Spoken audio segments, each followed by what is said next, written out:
It's Valerie again with the strategic advantage. I've been thinking Donald Trump's plan to kill the education department may fail. Take a listen to what Janice Palmerson and Daniel Osei have to say about it. All right, so you want to talk about the Department of Education, huh? And is it really going to get chopped up? We've got excerpts from this article, pasted text. It lays it all out, and let me tell you, it's not as simple as people make it seem. Well, yeah, this you see this administration making moves left and right, spending freezes, shaking up personnel, the Office of Personnel Management and GSA.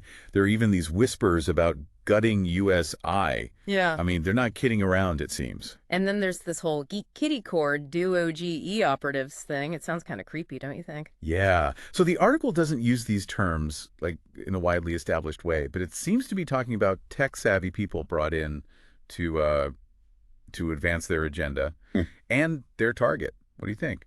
I mean, it has to be the Department of Education, right? Conservatives have wanted it gone since '79. Right. And Trump has said he wants it gone. Right. And they're taking action, right? Sending in these geeks their executive orders about, stopping what he calls indoctrination, even a possible bigger executive order to dismantle the whole thing. But is that enough, to actually get rid of a whole department? Yeah, that's what I'm wondering. It's not so simple. Like, imagine you want to tear down a house. You can't just keep repainting the front door. Right. Many of the department's programs are based on laws passed by Congress. That's like the foundation. Executive orders won't cut it for those. And get this, it's not like everyone hates this department. The article mentions a Wall Street Journal poll, 61% of Americans are against getting rid of it, and even a lot of Republicans agree. Yeah. I mean, parts of it are actually kind of popular, so that makes things tricky for the administration. You can't ignore public opinion on something like, education. Plus, there's Linda McMahon. Trump wants her to lead it, but she's been facing some delays getting confirmed. She's a professional wrestling executive. I mean, that's already a headline. Right. It is. And, these delays, it might force the administration to, get creative with how they handle things. So instead of just attacking it head on, they'll have to be sneakier. Yeah. They could try using budget reconciliation bills.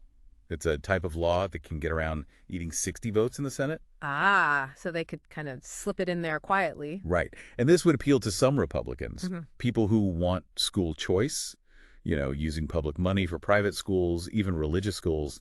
The Christian nationalist movement is big on that. So less Washington, more local control, that's their thing. Exactly. But what about, the kids who rely on the department's programs? Things like special education, Title I grants for schools that need it. What happens to them? That's a huge question. The article talks about potential conflicts. Special education is a big one. Parents, teachers, these advocacy groups, they're powerful and they fight hard. Makes you wonder, can Republicans really risk making them mad? Especially when you think about how their own voters feel. Right. And Title I grants are crucial for schools in poorer areas. Taking that away would be a mess, not just for the schools, but also for Republican governors and state legislators. This is where the rubber meets the road. Yeah, this is where ideology meets reality. It's not just about ideas anymore, it's about real people. This is fascinating. I'm seeing a disconnect between the administration's big vision and what actually happens when you're in charge. It is interesting. And there's more. This article also talks about cuts to Medicaid. That could really hurt students and adults with disabilities. Medicaid, how does that play into this? It's another layer. It's not directly under the Department of Education, but it helps a lot of people with disabilities, and that includes a lot of students. Cutting it could make dismantling the department even harder. So this isn't just about what people believe in. It's about money. It's about resources. There are real consequences. This one issue, the Department of Education, it touches everything, Yeah, it shows you just how much everything's connected. Yeah. And it shows you that you have to look beyond the headlines to understand what's going on. Nothing's black and white. Well, we're just getting started. This deep dive's got a lot more to uncover. Yeah, it really is all connected, isn't it? We started with personnel changes, and now we're talking about how all this could affect students with disabilities all across the country. It's kind of like when you pull on a loose thread on a sweater. That one little tug and the whole thing starts to unravel. So for our listener, trying to make sense of all this, what's the main thing they should remember? I think the main thing is this isn't over yet. Abolishing the Department of Education, it's not that simple. There are laws to think about. People actually like some of what the department does. And powerful groups can push back hard. This isn't just an administrative decision, it's a whole political battle. So it's not just about whether you personally agree with the department or not. It's about realizing there's a whole web of consequences that comes with a big change like this. Exactly. And that's why this is so interesting. It goes beyond just education. It shows us how power works, how beliefs shape decisions, how hard it is to make campaign promises actually happen. Yeah, it's like a real life civics lesson. Right. But let's get back to the specifics here. We talked about the roadblocks, but why do people even want to get rid of the Department of Education in the first place? What's the big idea behind all this? Well, people who want to abolish it, they usually have a few main beliefs. One is that education should be handled by state and local communities, not the federal government. Decisions about what's taught, how schools are funded, all that, they think it should be closer to home. Two, they're big on school choice. Parents should choose where their kids go to school, and that includes using public money for private schools, religious schools, whatever they want. So less bureaucracy, more freedom for parents, that's the idea. But doesn't that mean some kids will get a better education than others? Like some start the race way ahead? Yeah, that's the main criticism of school choice. It could make things even more unequal. You'd end up with a system where rich families have great schools and poorer kids get left behind. And there's less oversight when you're using public money for private schools. Who's making sure things are fair? So it's a tough balance, right? Freedom versus fairness. And how does this all play out in the real world of politics? We talked about voters maybe getting upset, especially people who rely on the department's programs. That's a real concern for Republicans, especially the ones who represent districts that could go either way in an election. If they push too hard on this, they could lose voters, even some from their own party. Don't forget, there are plenty of Republicans who actually like the Department of Education as it is. So it's not just about beliefs. It's about strategy, about winning elections. You got to weigh what your supporters want against what might happen when people vote. It is. It's like a big game of chess. Every move matters. Which brings us to the big question, right? What's going to happen?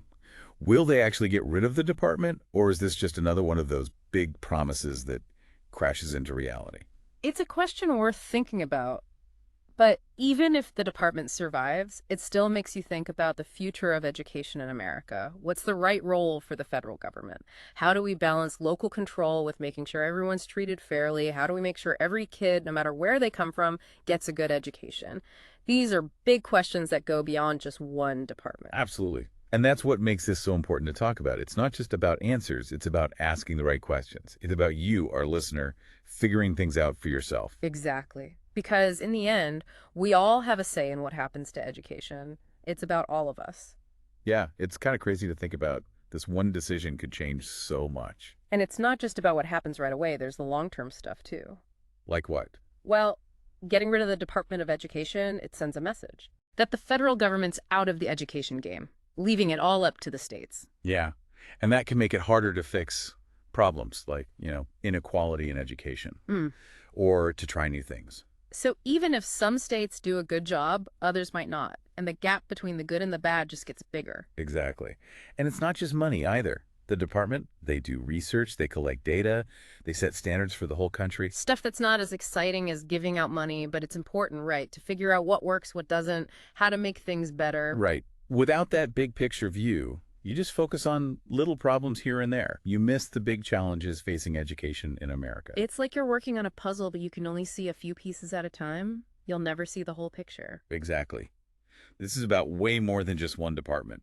It's about what kind of education we want for the future for our kids. A system that's fair, that helps everyone, or one that's all over the place, where some kids get left behind. It's a choice we have to make. And it's a choice we got to think about carefully. We all need to be a part of this. So to our listener, stay informed, stay involved. Don't be afraid to speak up. This is important. The future of education, it's not just about what happens in Washington. It's about all of us, what we do every day in our communities as a country. This has been a really interesting deep dive. And honestly, I feel like we've only just scratched the surface. Yeah, there's always more to learn. But hopefully this gives you an idea of what's at stake. And the choices we make, they really matter. Keep learning, keep asking questions, keep talking about this. Because education, it affects us all. We all have a role to play. Thanks for joining us on this deep dive. See you next time.